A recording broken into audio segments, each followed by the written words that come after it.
It's the Dev Friday Show with Mark and Tim. It is the Dev Friday Show, and yet again, I have forgotten to change the titles. So the YouTube title and the Twitter Live title are incorrect. They're not even the right titles. And I'll change them when we do the podcast, and when we put it on the podcast, it'll just say, forgot to change the titles yet again. But we're here at least, right? So there's that. Yeah, because this show is the definition of a work in progress, Tim. That's the whole thing, yeah. Everything's... I do that on my commits. Like when I commit code to GitHub, do you use emojis when you commit code to GitHub? I do not. Are you using you put a little yes. Yes. What's your favorite emojis to use when you do your commits? we use emojis for what it is. So if it is a work in progress commit, it's going to have the little construction barrier. If it fixes a test, it's going to have a big check mark. I like that. If it's a refactor, it's going to have the recycle symbol. If it's code that I'm sticking in there just to try to fix something, and I know it's terrible, I think you can guess what emoji we use for that. But yeah, we use if it's configuration, we put a wrench in there. So I love putting emojis as the first character of my Git commit because it's really easy to see from a high level, like what type of commit is this? Is do you this have new a hard code, refactor? Yeah. Do you have a hard fast rule of only one emoji per commit, or do you allow for multiple emojis? I just use one at the top to describe like the first one, to describe what concept is being committed. If you go to gitmoji.dev, that's the list that we work from, that I work from. Interesting. So the artist palette is to improve, structure the format of the code. Occasionally, probably more often than I want, I have to use the ambulance emoji, which is a critical hotfix. We'll do that. Yeah. Oh, well, I learned something. I don't know why. Yeah. Once again, I love it. Just like it took me so long to get on the GitHub CLI, for some reason I just ignored that for some reason. I felt stupid once I realized that actually exists. Now my world is opened up to emojis in my Git messages, even though it's amazing. Even though I'm primarily the only one that reads my Git messages, but you know, if I ever make some commits to our repo, you can see them too. Well, so you'll see them too. Yeah. Every new episode has a big plus right by it. I'll have to start doing that. And also too, I think with I know you can see that on GitHub. I wonder if, because the Windows terminal, which I use primarily when I'm at the command line and doing my commits and pushes, and pulls and fetches and merging, I don't know if it actually has emoji functionality built in. I don't know if that's popped up, or maybe it does. Yeah, it actually does. Yeah, it does. So because I am very much a not going to commit the kind of word colon thing, which GitHub would support. And if you did colon wrench colon, GitHub would show that in some UIs as a wrench. But I actually use just the emoji, the actual Unicode emoji. And that should work everywhere you have emoji, support. So okay. Also going to say that this is going to be something. Now, Mark, you're going to love this.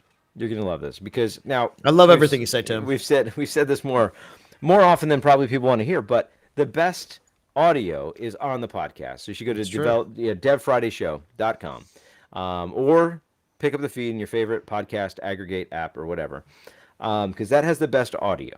But Mark does like to watch the replays on YouTube so he can see 4K of his camera. And I'll tell you this, Mark, you're going to have a blast today because I am making you... You're making me front and center. Front and center. It's going to be you. Full view, full screen. So we're just letting Mark be the only one that we see on the screen for a while.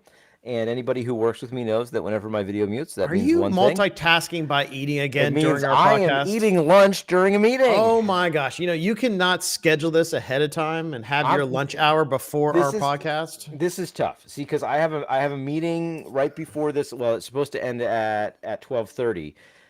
But it tends to go long, and that's okay because we got stuff we're trying to figure out. And it's just life, man. It's just life. It's tough. I know. Well, nobody wants to see me eat, though. I did this the other week. Yeah, you see behind me though. I kind of I've been trying some different OBS settings with my. Are you doing like? I talked about how I was trying to get. I don't know. I was trying the green screen again. So I did the green screen last week, and I was trying it for my classes because it was finishing up the semester, and I was doing some final classes, some final lecture videos. So I was using the green screen a little bit there. But once again, it's just like pulling out these lights and dealing with the green screen behind me. It kind of messes up the flow of the room. And I'm like, I don't know. So I got to wait. So what I've been trying to do now, I'm trying to look more professional with my setup because I get jealous of these YouTubers who do like, especially the developer YouTubers who really have slick backgrounds and kind of nice lighting and kind of, has a really kind of nice ambiance in their room. And all I have is some bright lit up display cases with some action figures. So I'm doing some kind of interesting things with the OBS filters and trying to do some like adjusting some like lighting and also trying to blur the background out a little bit. Because what I was trying to see is, can I get some better contrast? Because I want to kind of keep the key focus on me, Tim, on me in the videos, right? I want that's where I don't want the background. This is what I talk to my students all the time, my design class. Contrast is key when it comes to design because you have to make sure you have a good variation between the visibility of the foreground, the background, if you're using a midground, also to kind of figure that out too. But figuring out from a lighting perspective, which elements are clear, which elements are maybe out of focus, or just which has more focus, within the frame or the page, whatever you're designing. So I'm trying to do that a little bit more with the video. And I could do this if I actually went out and bought a nice camera that had a nice lens, which you are aware, about this a little bit from doing some photography and thinking about like lenses that would have a nice, good focal length, and we could keep the focus up close, and you have a nice kind of blurred out kind of background behind you. And if I spend a little bit of money for a camera, I could get this. But I'm trying to just with my Logitech webcam and with OBS filters, trying to hack this together. If you can do it with software, right? Yeah. Because so I see you have a little bit of a blur. So the blur that I was able to get working, that works pretty well, but still it's not perfect, is to do like a motion blur. So it's basically like a motion blur that kind of zooms out. That's kind of the effect, which I kind of want more of the Gaussian effect, right? It's more kind of the soft effect around me.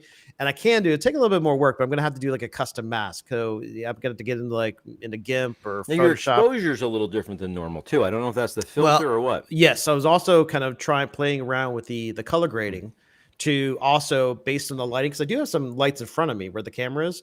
My face is lit up more. So trying to draw out more value from me and less from the background. So working with the color too. So I don't know. It's been kind of interesting. I think for the lecture videos or my class videos that I've been doing, I think it actually has been turning out well, but yeah, we'll see. I do. There's so many different directions to go here that I know are going to be very interesting to everybody. Especially for a podcast. There's nothing more enjoyable talking about a video setup. That's exactly that right. You can just imagine if you're listening back to this podcast, you can imagine it, but you can't see its glory unless you go to our YouTube channel or Twitter to actually see what we're actually talking about. I guess you could do it then, but a couple different things come to mind, and now I've forgotten them all.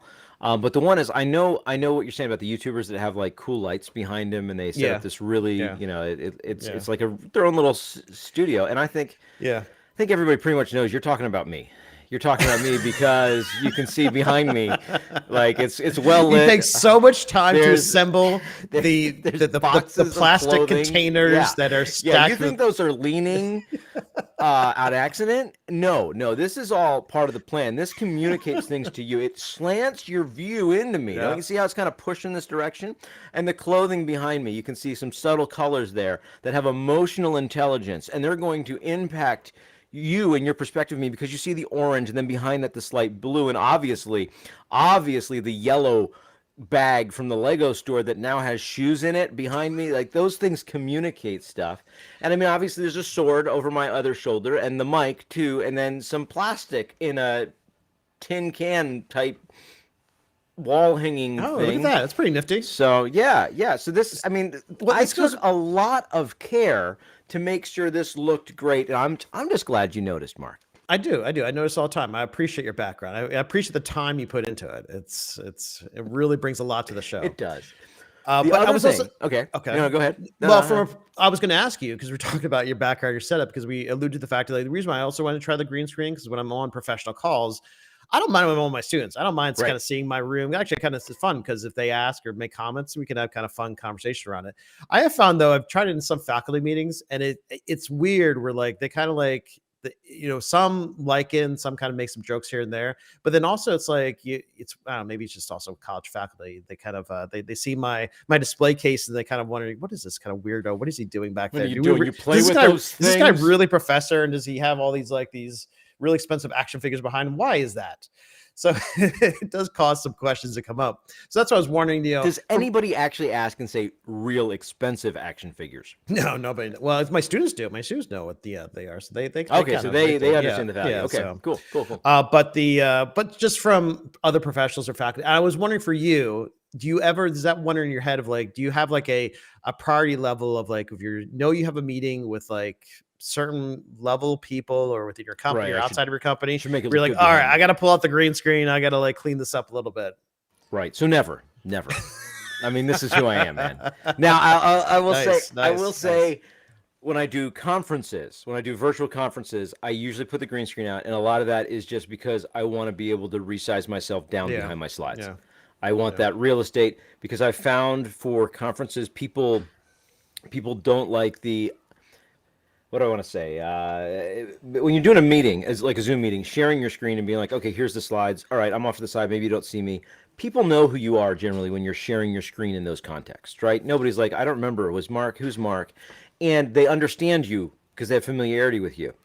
I have found, based on feedback, that people really do like in the context of a conference talk, when they're seeing somebody they've never seen before, they like to see their face.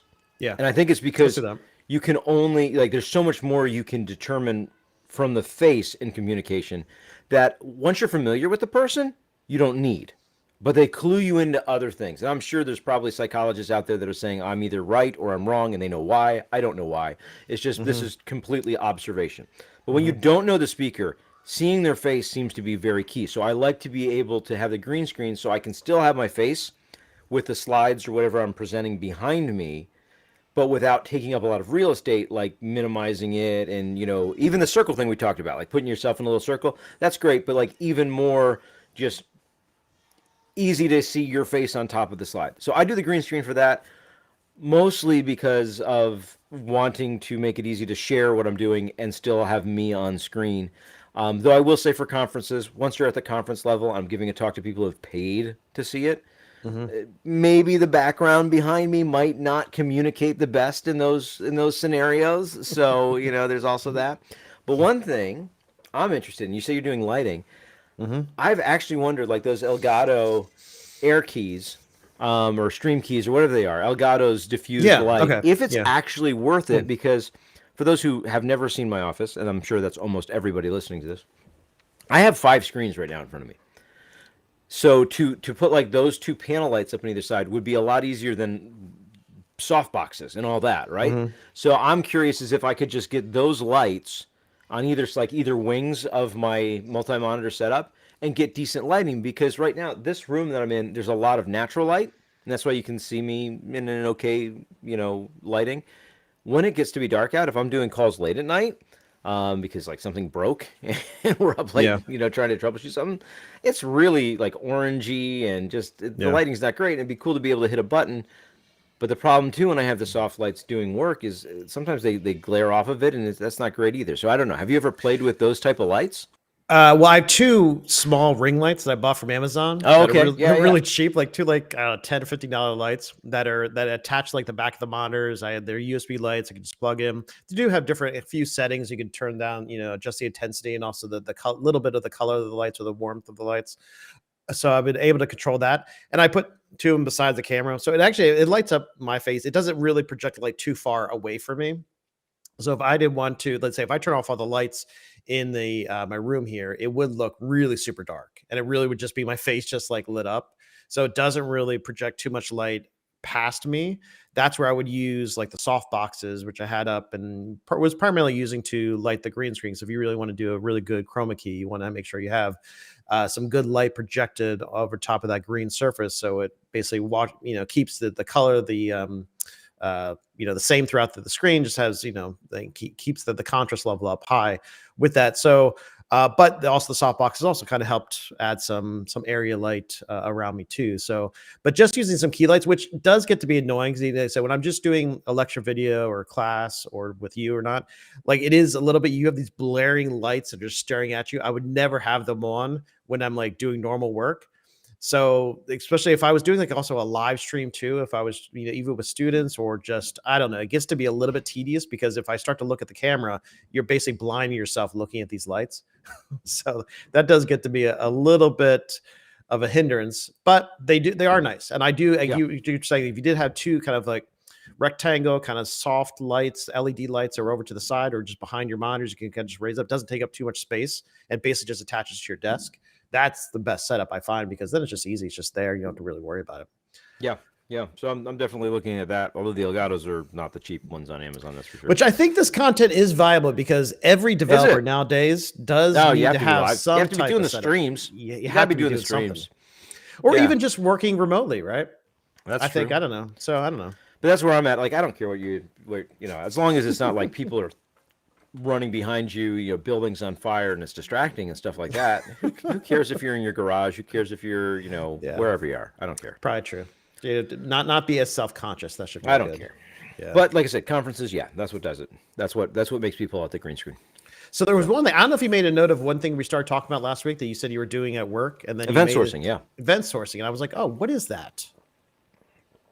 Did you look at it all? No, I did not. You're like, I'm going to. I was waiting for you to like. Okay, no, I was waiting okay. for you to let me know. I actually saw something before we go down that road. I saw something the other day. Blender, because we've done some 3D. We talked about some 3D stuff, right? You like Blender? I love Blender. Yeah, and I've talked about how I really like Fusion 360, and I should just like at a more general sense, that's talking about things that are parametric modeling. So I can say I'm going to draw a circle that's this big, and then I'm going to draw a line that's tangential, and it goes off on the horizon, so long, and then I'm going to draw, so I'm modeling these things with actual dimensions, and then I'm extruding them out and doing other operations on them to say, oh, now I've created this thing. Whether it's a hook, I'm trying to think the last thing I had a handle for a piece of metal. It's just slipped on that I had to model the other day. For the purpose of 3D printing. Right? Well, for me, for 3D printing or any type of manufacturing, right? Yeah. So that's why I love that. I saw there's a new parametric modeling plugin or something for Blender, where you go in and you do those like 2D drawings. Like I'm going to determine like how it's in 2D, and then I'm going to extrude it, and from that say, okay, extrude this far, maybe shell it out, whatever you want to do. So I just found that very intriguing. It's like, oh, that's really cool. You can maybe do a little bit of that in Blender, which is not CAD. It's 3D modeling, but I just found that interesting because that's the perspective I'm coming from, and to see someone start building that in Blender for those times where it's like, I really wish you could do this. Though I know you wouldn't start with Blender if you were going to do. There was a tool. Was it called Rhino 3D? There was a tool Rhino 3D. Rhino 3D is that primarily worked with like a 2D spline interface, and then that's where you basically drew out the form that way, and then extruded it or lathed it or whatever. I think so. Yeah, Rhino's another CAD. Popular, which CAD I used that a little. That was one of the first the first 3D application I used was Lightwave 3D. Okay. And back in the day, I was just learning about 3D. That was way, I don't know how to date myself, like that was like 15 years ago or something like that. So it was a real long time. And when I was first learning Lightwave 3D, and I was just seeing what other applications were out there. That's where I also found Blender too. But then the interface of Blender, I could never get into it. It just felt very bizarre comparing it to Lightwave. I just was never able to make the transition at that time.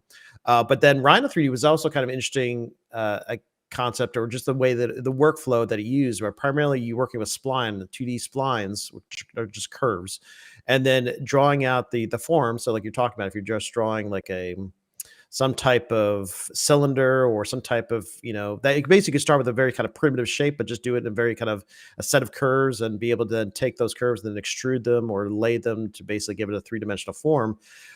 It was a pretty slick interface, and the interface was actually nice and minimal, and I kind of liked it.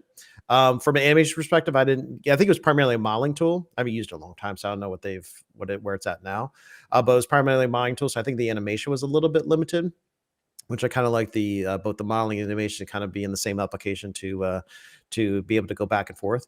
But it was a pretty cool application. And I do kind of like that workflow. I do think that makes sense. Even, learning 3D, because everybody has been exposed to, even if you're in like, say, Microsoft Word or whatever, where probably you've drawn some type of diagram or chart or something like that. So you've worked on some type of 2D sketch at some point in your life.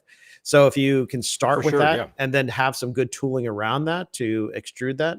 I'm not sure, does like Google SketchUp kind of do a similar? No, that basically just starts off with a 3D primitive form, right? Yeah, it's all primitive forming. You're extruding one way or the other. That's why Yeah. I put together models in SketchUp for some woodworking builds I was doing, and moving to Fusion, I'm like, oh, I like this so much better, because I can just say, oh, it's this, and by this, and by this, and then just extrude it a quarter of an inch or 3/4 of an inch or whatever the dimension of my lumber is, and oh, now it's so much easier to say, take this side, and then rotate it and like give me a sketch on the other plane, and I'll just draw it, and then when I'm done and I'm like, okay, that's cool, that looks great, I've modified it in such a way that I like how it looks. Well, I want to get plans. Well, for me, how about I just export the drawings? Because the drawings tell me all the dimensions. So I don't need like a cut list for my own project. I kind of know how it goes together. I just need dimensions. Remember, okay, yeah, that was this long because that fits with that. And I've loved that. I've used Fusion 360 to create like a greenhouse canopy of sorts, because I knew I had 10 foot of this material, and I want to bend it in such a way that it will, has a couple has a couple points where it's bent, and for sure I want it to be like 2 feet high here, and once I set those parameters, the rest of the angles they were derived. So then I walk away and say, oh, if I want a shape that starts at what we would call ground level of my greenhouse, it's a raised bed I'm putting it over, right? And I want it to at least go 2 foot high before it starts angling in, and I set those parameters, it's like, oh, then it's just telling you, bend this one at this many degrees, this one at this many degrees. You grab a conduit bending tool, just bend it, and you're done. Yeah. And it's like, oh, the computer figured all that out for me. That's what computers should do. That's exactly what they're there for, right? So what's the name of the application for Blender again? You said for Blender, I don't remember. What I'm talking about. I have no idea. I saw it on what is it, Hackaday? I don't know if you subscribe to that. No, I do not. I don't even know that I subscribe to it. It just happens to be they bubble up on my feeds. But no, I saw it the other day. I'm not seeing it now, but yeah, it's something. Maybe I'll find it before the end of the show. Well, you should, so I can actually take a look at it, be able to. I mean, you have Google. You should be able to Google these things. Man, it's going to give me some work to do. This isn't the objective of the show, to give me more work to do. All right, I'll see what I can find. But I love Blender. Yeah, I've used it. Switched over to that from what were we using before? Maya. Oh no, Cinema 4D. We went from Maya to Cinema 4D to now Blender, which I was talking with other faculty about doing that transition and going from Cinema 4D to Blender. And it's interesting too, like how Blender's taken over the industry, where it's like, and the tooling has gotten so good with it, and also so fast, where it's just amazing for such a free open source software, and comparing it to these commercial applications that cost a lot of money to license. It's pretty amazing. Yeah. I like, and there's a lot of open source stuff in film production, if I'm not mistaken. That is used. Because usually too they make their own workflows, and they make their own. They usually adopt their what other commercial application. But let's say that if the studio is using Maya, they could with the Maya, the metal scripts, and the way that they can fit it within their pipelines. They mod, and also the interface too. A lot of these applications, you could totally customize the interface and set up your own toolbars and buttons and totally reconfigure everything to fit your workflows. So a lot of these studios take commercial software and basically customize it to fit within their pipelines. And now with Blender, it's kind of nice. This is open source. If you did need to go into and I don't know, make your own plugin, with Python, or if you wanted to go in and make your own plug with C++ and be able to customize it to that extent, you could, because it is open source. And a lot of studios do that now. And then those changes then get fed back into the system, that's the beauty of open source. Right. Because for them, a lot of times we look at it, well, the thing that I make with it, that's the work product, right? Yeah. Sometimes in open source, it's not. I'm using this one open source library to build an application, and so I don't really want to necessarily open source. That's where you get like the LGPL and how you have to you have to, if you're going to use it in commercial, you have to open up your source. And then it's like, well, it's friction, because that's really that's where my intellectual property is. That's the thing I'm trying to sell. Yeah. We can argue about whether you should or not. There's plenty of opinions on that. But in the perspective of a studio, what you're creating is, oh, this is a story, right? So yes, maybe it puts me at a disadvantage in a way if some of the code that I put out there makes it a lot better for somebody else to be able to render, hair removing in like whatever hard thing that is to do, right? Mm-hmm. But it didn't interrupt the story. Right, I'm not giving away the property of the story that I'm selling. Yes, people want it to look real, and Toy Story 4 looks a whole lot more real than Toy Story 1, but the storyline is the product there. So if it's contributing to making the industry able to render these things better, then Yeah. there's the argument where it benefits everybody. Yeah. Somebody else then will contribute theirs, and now okay, now that's no longer a blocker, and we can tell our story, which is what we're trying to do. Or even from like the way that Unreal open sources there is also interesting too, where the code is fully open source. You just have to you just apply to be part of their GitHub developer group, which is just a form you have to fill out. But then once you're in that, you can see 100% of the source. You compile it yourself, which they recommend, especially if you want to run on Linux. You have to compile it yourself because they don't provide a package for that. But then it's great. So if you did want to, let's say, either learn, if you like are into, let's say, game engine development, and you want to learn see what they're doing, or if you've come across a bug and you actually want to see what's causing that, you could take a look at the source code and be able to evaluate. Now, if you want to then use their engine and release a product on it, you do have to license it. That is their deal. If you make over $1 million, I think they charge you to start to take a percentage fee, or you could buy an outright license for the engine. So I do kind of like their commercial licensing model because it still makes it very, very accessible for somebody to get started and use the engine, but then we start making money with it. Okay, I get it. We have them money to start to kick back to the engine maker.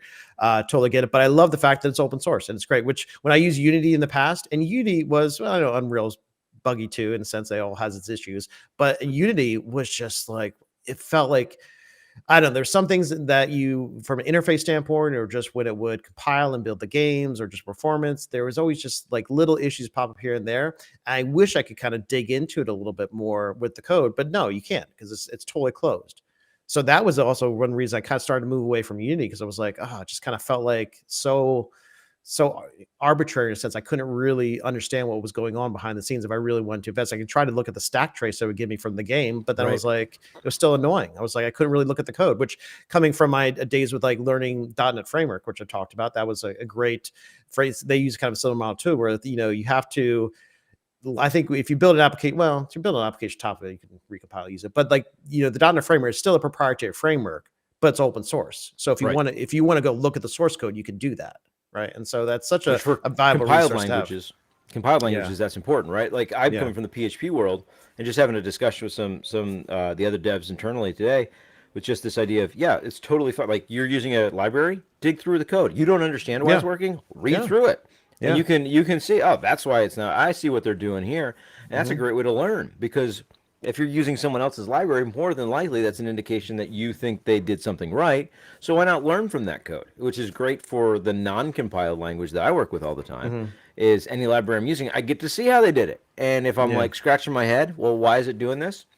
I don't know. Yeah. So maybe read through the code and figure it out. So my view from open source, like, that's where I want. Like, I want all the code to be open so we could all learn from it, and also kind of help to improve it. But I don't care about the licensing part of that. If we, I totally think if you have to pay for it to use it, because honestly, a business should have that ability, right? So if they want to make money, they've got to make money somehow. And if they have an open source project, but they want to license it, so they say, if you want to take our open source code and then build something from it, or integrate somehow, you have to pay us a license fee. I have no problem with that, because honestly, it makes sense if you're building a business and selling a product off of it. So. But as long as the code is free, you're able to see it as an individual, and to either rebuild it, or to be able to learn from the code, or to maybe fix it too if you need to.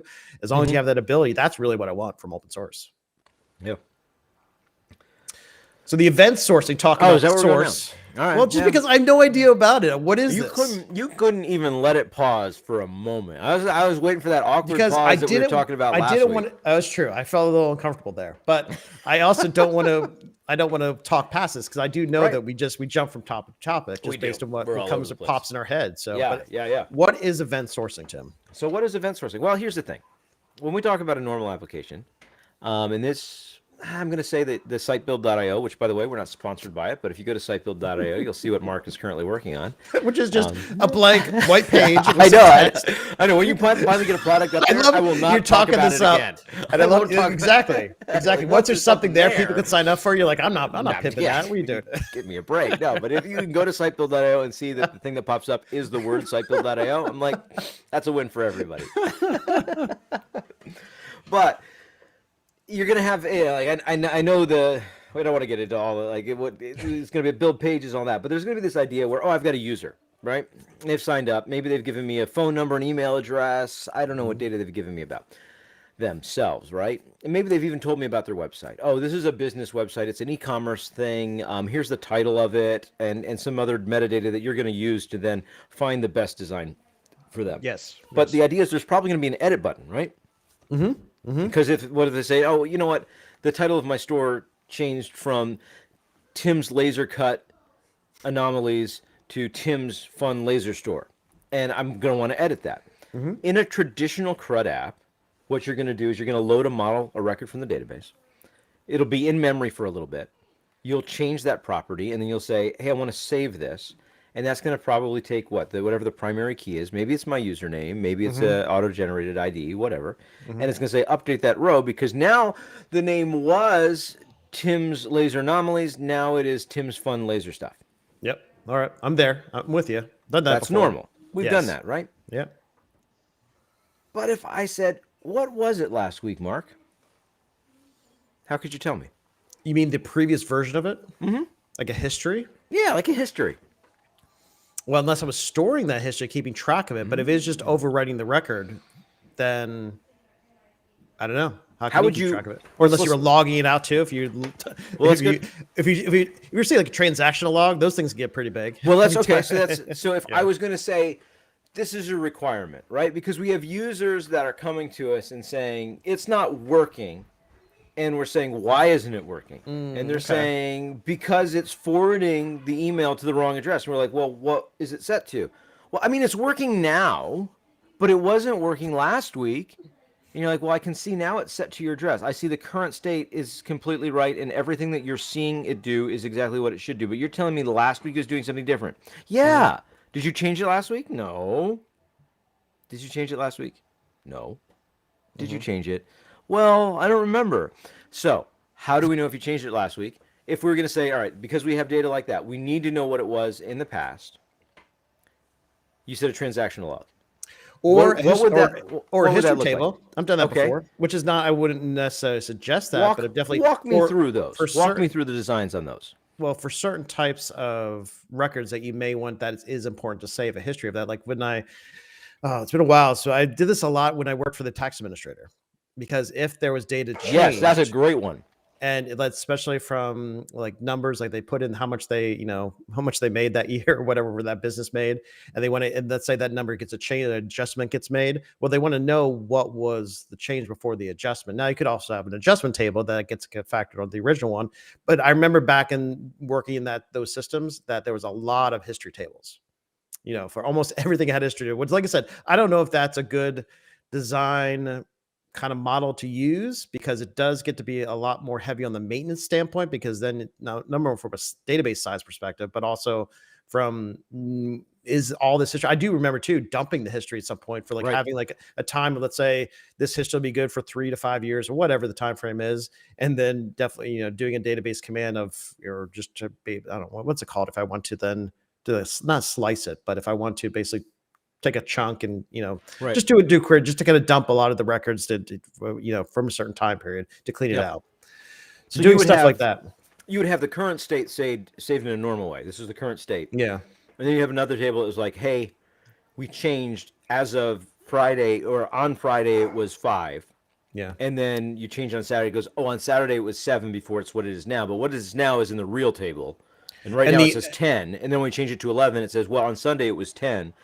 Now it's 11. And then the other method we would use, which I was just doing this database, which we did do, is doing like a transactional log. So every time a transaction will get made on the database, you would then store that. You would store the SQL transaction. Okay. Or no, you would store the data that was committed to the on that transaction. So basically you would stay, which I'm not sure if MySQL has an automatic, I should assume they have to have the automatic way to do this. It's been a long time since I attempted to keep track of the transactions on that level. But I know you could either do it, you could do this manually, because I remember writing scripts for this, where you could basically just make, when you're doing a database change, also saving that out to a file, like a transactional log file. But both of these methods, I remember it was almost like a query log, but not really. There was a lot of pain around both these methods, just from a maintenance standpoint. even though it would solve the problem that you just described, that if a customer did call up, let's say the following week or the next month or whatever, and want to reference some data back in the past, if there was a date hierarchy to it, it could easily Right. be able to figure that out. Or in your tax one, it's like, hey, last week it said my tax liability was $100. Now it says 120. What changed? Yeah. It's like, well, we don't know what changed. It's just that's what it is, and everything audits right now. I don't know why it said that to you last week. Well, why don't you know? Well, and then you could go to your transaction log and be like, oh, we see. You changed your your yearly income by this much. That's what the difference is. So let's explore that. Transaction log a little bit, but not the transaction log in the database. What if instead of modeling this as a user profile, because that's what we're talking about, right? Sitebuild.io, the user profile, right? Instead of modeling it as a user profile, what if we just said we get user information? And what if we said they signed up and they gave us an email address, they gave us a phone number, they told us the title of their business. And instead of saying, let's create a new record that has those as columns, what if we just stored things in a different way and said, all right, on today, the user told us their name and it was Tim. The user told us their business name and it was Tim's Laser Anomalies. And the user told us their email address, which was, sure, you want to send me an email? It's just tim@timlytle.net, right? So that's what they said. And what if we just stored those, though? We didn't store the profile. We just said, these three things happened. Okay. So now our data store is modeled a little bit different. It's not a table that is about a user profile. It is a table of things the user has done. Oh, let me also clarify, quantify, or not quantify, or qualify this. Are you using a relational database, or is this document style database you're doing? I don't care. Well, based on what you described, there'd be different ways to design this if it's a relationship or a document database. Let's ignore how it's stored. Store it in a text file. I don't care. You know, I mean, you wouldn't store the user profile probably in a text file. You'd be using a relational database. I'll go along with this because right now they're just we could do it in a relational database. I don't care. You could do it in a document store. Because my mind's going from like a performance or implementation. I'm like, well, there's a lot of different pros and cons. Of don't solve those problems until we actually need to. All right. Let's first I'm following you in this journey, Tim. Let's keep going. Explore this, right? All right. But for the purposes of just figuring it out, let's say it's a relational database. So now I have a table that's not user profile, but I have a table that's, let's call it events. Let's just call it that. And my columns are going to have a timestamp when the event happened. They're going to have the thing that tells me what the event is. So user set name. Yeah. And then they're going to have, well, whatever payload is with that. So when the user sets the name, what do we expect? We expect Tim. Or maybe we expect two things. Maybe we expect a first and a last name. Whatever. We'll just serialize that. We don't have to worry about it being weird and queryable because we don't care. We just care that we stored the payload for the event. And we say, oh, the event, it happened, it was called user set's name. Here's the data that was stored there, and it's a serialized array of first is Tim, last is Lytle. Also, later on that day, he set his email address, and that's just one, it's serialized, but it's one string. It's just his email address. And then the next day when I come in and I change my business name, we have the same event. It's just user set business name, and it's to the new business name. So now we have two user set business name events, one from yesterday, one from today. They have different data, and we have everything I've ever done with your application stored as an event. Now you can say, that seems painful to deal with, right? I'm feeling the pain as you're talking about this, Tim. I'm envisioning the pain. Right. Yeah, feeling it. Okay, so then we say, well, this some heartburn. How am I going to figure out what the user's data is? Well, what if we had a class, we'll call it a model, an entity, whatever, the user information class, right? And what if you could push all those events to that class, and you could tell that class, hey, this happened. And that class would respond, say, oh, the username was set. Therefore, internal to my memory, I'm going to set the username to Tim. And, oh, the user's business name was set. Okay, internal to my memory, I'm going to set the user's name to, or the user's business name to Tim's awesome laser stuff, right? And I'm just a class that sits there. You feed me events, and I change my state to reflect them. Now, when you ask me what Tim's current state is, you just have to pull back all those events from the database and run them against this model. Now, we've jumped a couple hoops, right? Because we've said that this model relates to me specifically. And we don't have that capability in our database yet because we said we just had 3 columns of when the event was recorded, the event, and then whatever payload came with the event. Let's add another. And these are all, and if you're going to pull back this information, it's still sequential. So you're looking at, say, the latest. It has to be sequential because we're doing it in order, right? Yeah. So you get all 4 events back. So your query, that would be a primary, not really the key, but like a filter. The primary filter is sequential. So you'd have to know whether it be by date or by ID or whatever you're doing. We'll replay them in order. Yeah. So, and then you're just taking the latest one. In order, let's say if you go to your profile on the website, and you want to verify what your current business name is. In order to instantly have that happen, you're looking at that event log or transactional or whatever, where this is being stored, and grabbing the latest one in order to get that data.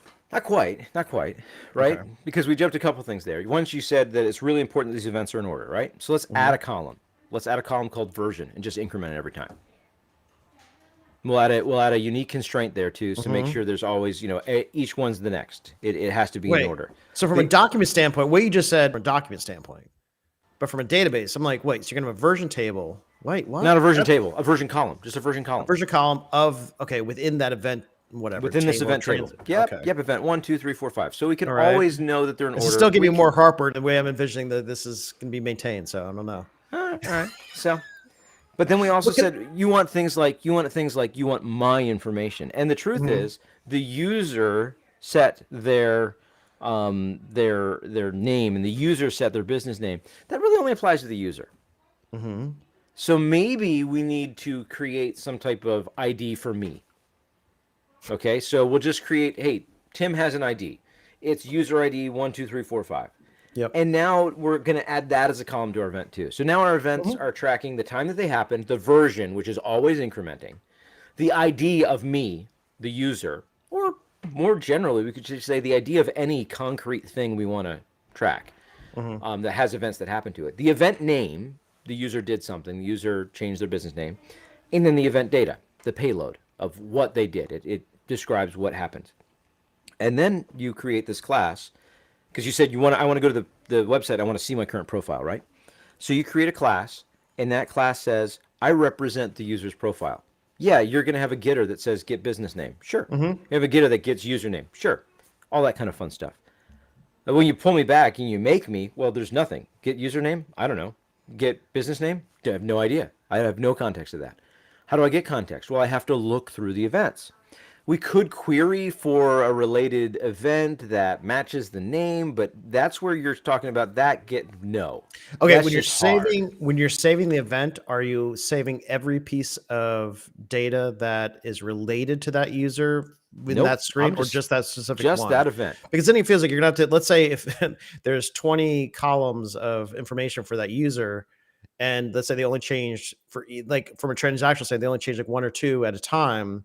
You've got to look through multiple records to get the full picture. In fact, let's say we have to look through all of the events. So once again, this is document data. I'm not worried about this stuff, but how is this done efficiently in a relational database? Oh, it can be done perfectly. It's just a lot of rows, right? A lot of rows isn't necessarily bad.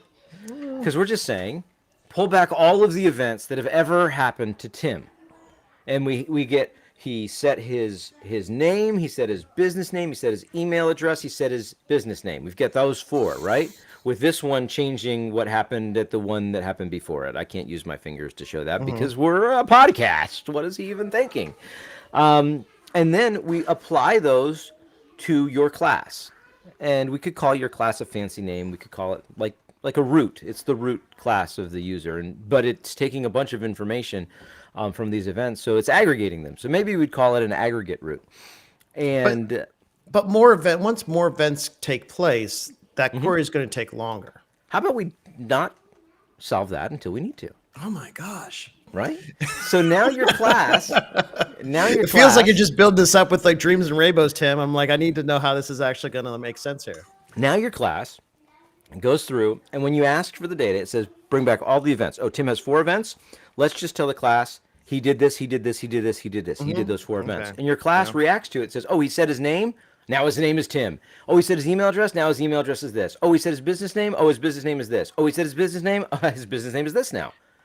But you said So that's your just done in class- but the way you described that class initially was in memory, Exactly. In memory. in session. So it's not storing that someplace else. It's just Right. But temporary. if you, yeah, exactly. But if you wanted to say, what was his business name yesterday, you would say, don't load all the events. Just load all the events up until this date and tell me what the state was then. And now, from the outside, we have a class that represents state. We're really used to that as programmers. And we have the ability to set it to state wherever in time it was, because the only way you set the state is by passing in events. And what if this class also could absorb the events? And we would say to the class, hey, store that Tim said his name.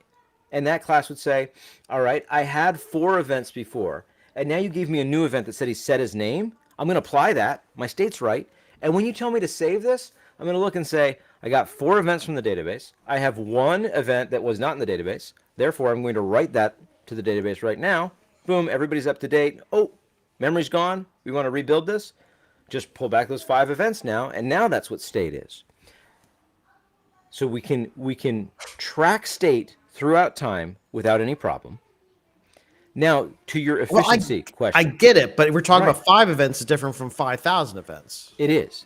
On one user, then make that for 10,000 Well, users. Then you have It's really easy to select because we said the user ID, we're going to limit by that. So whenever Tim goes back and says, give me my history, it's just the history of me. okay. But and are you within a certain period of time? Let's say within all time. Okay, all right. So how many times do you think I'm going to change my profile in such a way that's going to create an event? Maybe it's 100 events. I'm asking you this. Is that really that big of an impact on your database? It could be. It could be. Okay. No. What if I told you, let's ignore reads for a second. Oh my gosh. And let's only do this in writes. Do you have a very write-heavy application, or do you have a very read-heavy application? Okay.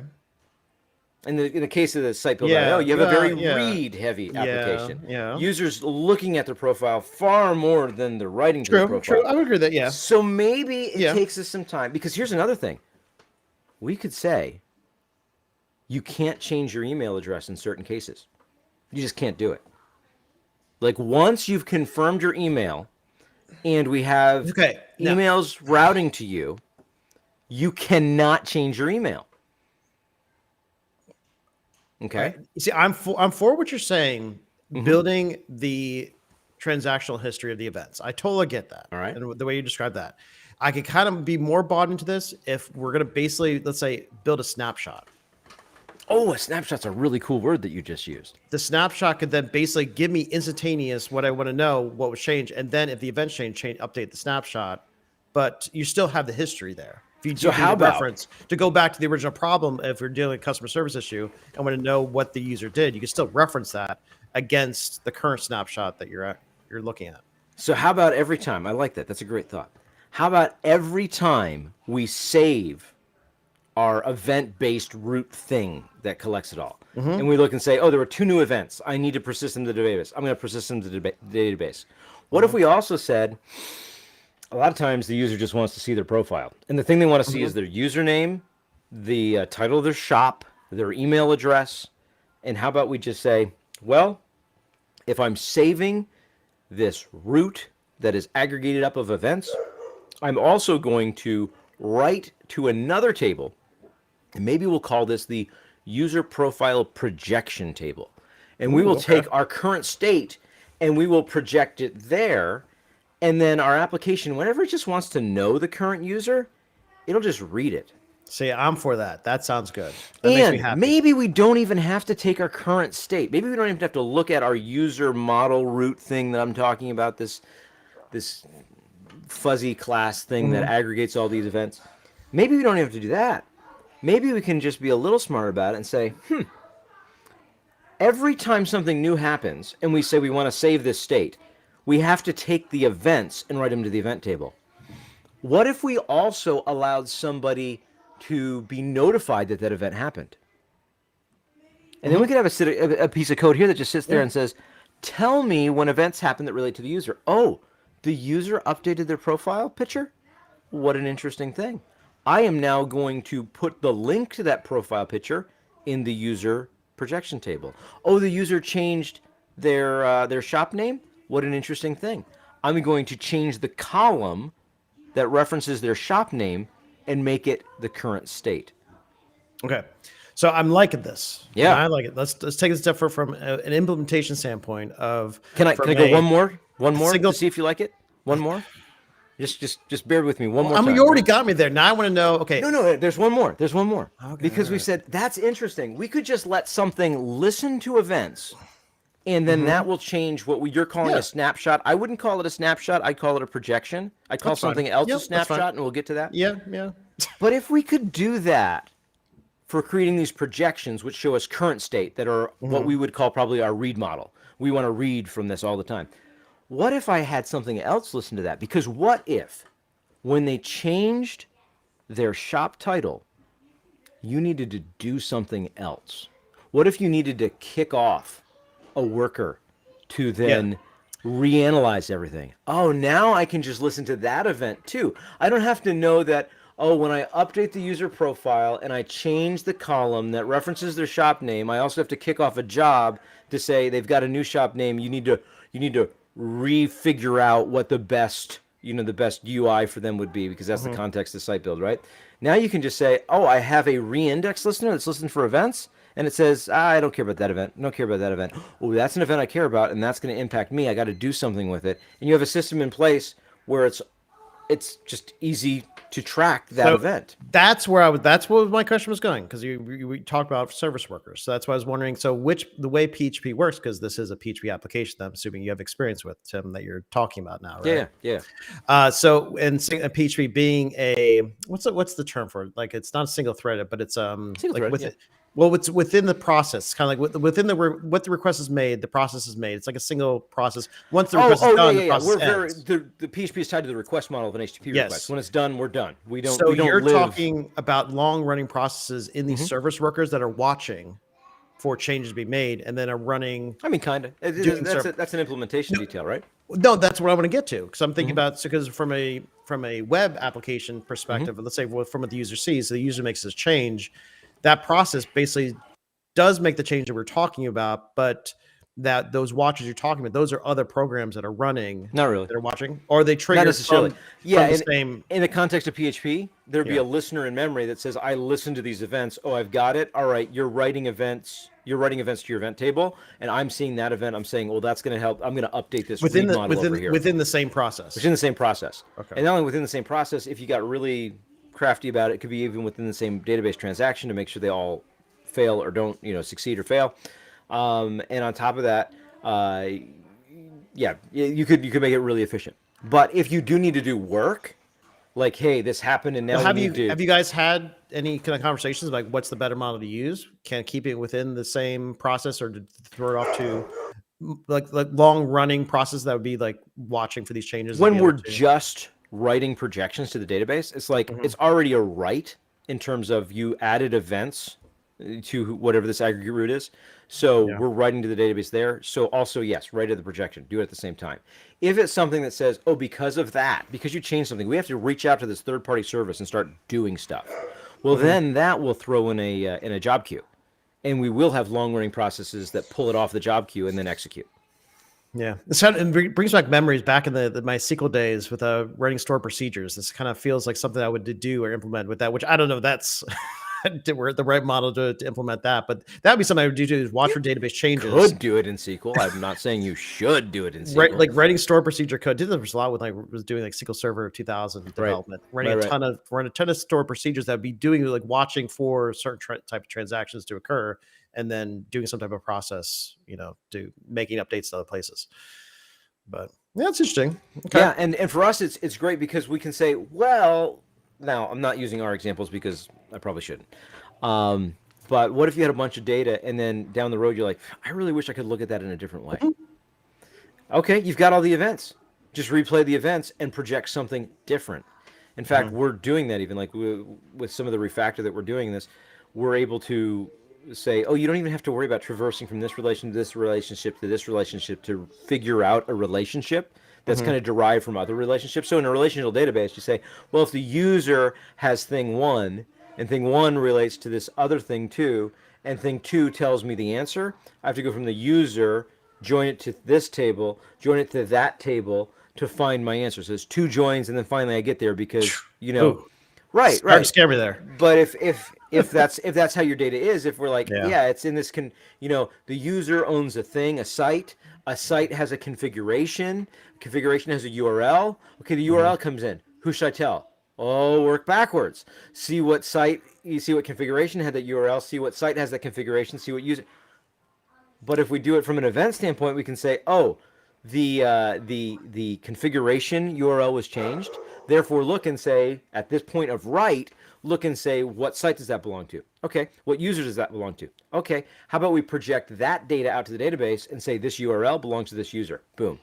Now for reads, you can just ask a very simple question. When you say, and I totally get it, once you have the projection, where I like to use a snapshot, but any whatever term you're going to be using for it, you're going to project it to the database. We only have 5 minutes left. When you say project it to the database, are you talking about a write, or are you just write to the database? Yeah, okay. Or I'm saying project because project is the language in event sourcing that relates to taking the data that I have as what I consider state that is based off of events, and I am now going to. You're still doing a transaction on a table. You're writing to a table. You're right, but project means I'm going to build something based off that is not the truth. And a projection, I should be able to wipe out my projections and rerun them. Okay. And I should get this they're volatile data in the context of I am not relying on this to be here. I have events that I rely on. I project to other tables, which they're really useful. I can query them in different ways. This is the data I've put in front of the user. But if I went and I deleted them all, I have everything I need to reproject them. And the reason why I say use project, not snapshot, is because in event sourcing, snapshot is this idea of where you came from. If we applied this to a banking concept and every transaction was an event, that's great because then you have a history of the entire account. What's not great is saying, can I run this transaction for $5? And you have to pull back 32 years of my bank history. Right? That's not a great thing. Now, with a projection, you could, because we could be projecting the balance. Every time you add a transaction, we could say, here's the balance. We're going to put in a table that says it's your account ID and your balance. Your balance is $10. You want to spend $5? Yes, you can. But then we say, add it to the events. And that's where it gets weird, because the idea is from a event sourcing concept, you need to have all the events there to say, can I add this next one on? So where snapshotting comes in is it says, let's find a way to say you only need the last 25 events because I have a snapshot of state before those 25 events. And it's okay for you to trust the snapshot. So that's in event sourcing really where snapshots come in. They tend to be used to talk about creating a, what do I want to say? It's a snapshot of state at a certain point. Not projections. Projections don't have to match your event data or your state. Projections are like, oh, we just want a one-to-one. What's your account balance? There's way more information than your account balance, but that's all it is. A snapshot is everything needed to get your aggregate root into a position where you can say, can you take this next event? And there's a lot more detail in there that I am very much hand-waving away, but that's the idea of event sourcing. I like it. But still, from a performance standpoint, I still do worry about it. It feels like this would be great in a document model, a relationship model. I'm thinking what's going in my head too, like migrations. So if the database changes, it feels like it's just a lot of work. Well, if the projections change, it's not a lot of work. The projections, I totally see the sense of that being in a relational database. Where you're storing the events and what's being changed. I feel that should be on a document level rather than a relationship level. I don't know. Well, you could do it in a document. You can do it in a relational database. It doesn't matter, right? The one thing I don't know if it's going to scale, Tim. I don't know if it's going to scale. Well, if you use Mongo, it's web scale, man. So that's true. That's what I'm saying. You'd be fine. So no, that's event sourcing in a nutshell. It's totally useful when you care as much about how you got to state as you care about the state that it's currently in.